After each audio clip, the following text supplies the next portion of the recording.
বিকালের নাস্তায় বা বাচ্চাদের টিফিনে মজাদার এই নাস্তাটা আপনারা তৈরি করে দিতে পারেন খুব সহজেই। মাত্র 2-3টা আলু দিয়ে এবং 1 কাপ সুজি দিয়ে আমি এই নাস্তাটা তৈরি করেছি। আশা করি পুরো ভিডিওটা জুড়ে থাকবেন, আপনাদের ভালো লাগবে। আসসালামু আলাইকুম, এমএন কুকে আপনাদের স্বাগত জানাচ্ছি। আশা করি সবাই ভালো আছেন, সুস্থ আছেন। এখানে আমি যে নাস্তাটা বানাচ্ছি এটা খেতে খুবই মজা, খুবই সুস্বাদু।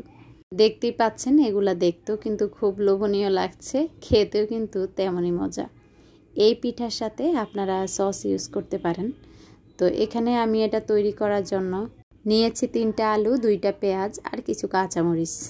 ঘরে থাকা উপকরণ দিয়ে খুব সহজে নাস্তাটা বানিয়ে নিতে পারেন। এই নাস্তা বানানোর জন্য লাগবে সুজি।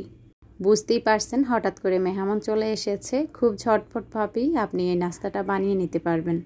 নিয়েছি 1 কাপের মতো সুজি। তো আমি আলুটাকে সুন্দর করে গ্রেটার দিয়ে গ্রেট করে নিয়েছি। অবশ্যই আলুটা গ্রেট করে নেবেন, যেহেতু আমি আলুটা ব্লাইন্ড করব, তার জন্য গ্রেটার দিয়ে গ্রেট করলে আলুটা খুব সুন্দর মিহি হয়ে যাবে, মিক্স হয়ে যাবে। তো যাই হোক, আলু আর এই যে সুজিটা গ্রেট করব। আর যেহেতু এখানে এটা সুজি, তো সুজিটা ভিজে এমন একটু পানি দিয়ে দিব। অবশ্যই কম পানি দিবেন, বেশি দিলে ব্যাটারটা একদমই পাতলা হয়ে যাবে। আর আলুটা যেহেতু ভিজা ভিজা, সেটার একটা রস আছে। সুজি 1 কাপ হলে আপনারা কাপের 3 ভাগের 2 ভাগ পানি দিবেন। তো দেখতে পাচ্ছেন আমার ব্যাটারটা কতটুকু হয়েছে, মানে কতটুকু গাঢ় হয়েছে। এখন আমি ব্যাটারটা আস্তে আস্তে সব কিছু মিক্স করে নিব। দিয়ে দিলাম স্বাদ মতো লবণ, 2টা পেঁয়াজ কুচি আর দিয়ে দিলাম কাঁচামরিচ কুচি।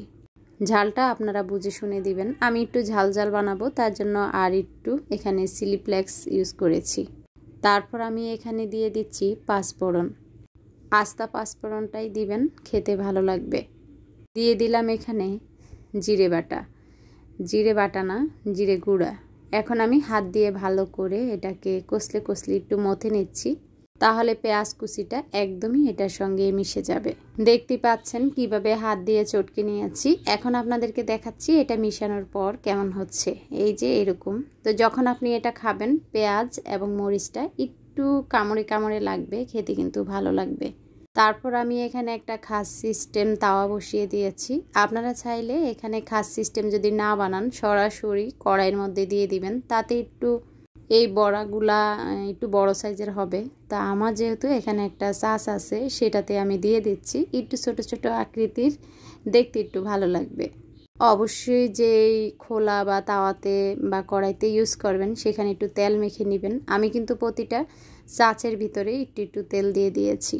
দেখতে পাচ্ছেন খুব সহজে কিন্তু পিঠাগুলা উঠে যাচ্ছে। পিঠা বলি আর এটাকে বড়া বলি, যেটাই বলেন, খেতে এত মজা, মুখে দিলেই এটা মিলিয়ে যাবে। একদমই কম খরচে ঝটপট একটা স্বাস্থ্যকর নাস্তা।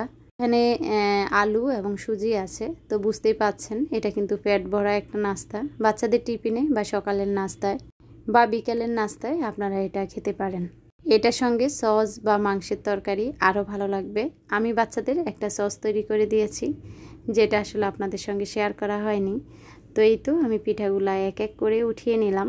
আবারও বলছি, এটা কি পিঠা বলেন আর বড়া বলেন, কী নামে বলবো আমি জানি না, তবে নাস্তাটা খেতে কিন্তু দারুণ মজা লেগেছে। যেহেতু আমার চাষের নিচে একটা ডিজাইন ছিল কামরাঙ্গার মতো, এটা দেখতে একটু কিউট কিউট লাগতেছে, আমার কাছে তো খুবই ভালো লাগতেছে। আপনাদের কাছে কেমন লেগেছে অবশ্যই জানাবেন। যারা পেজ থেকে দেখতেছেন অবশ্যই ভিডিওতে একটা লাইক দিবেন। সবাই ভালো থাকবেন, সুস্থ থাকবেন। আল্লাহ হাফিজ, আসসালামু আলাইকুম।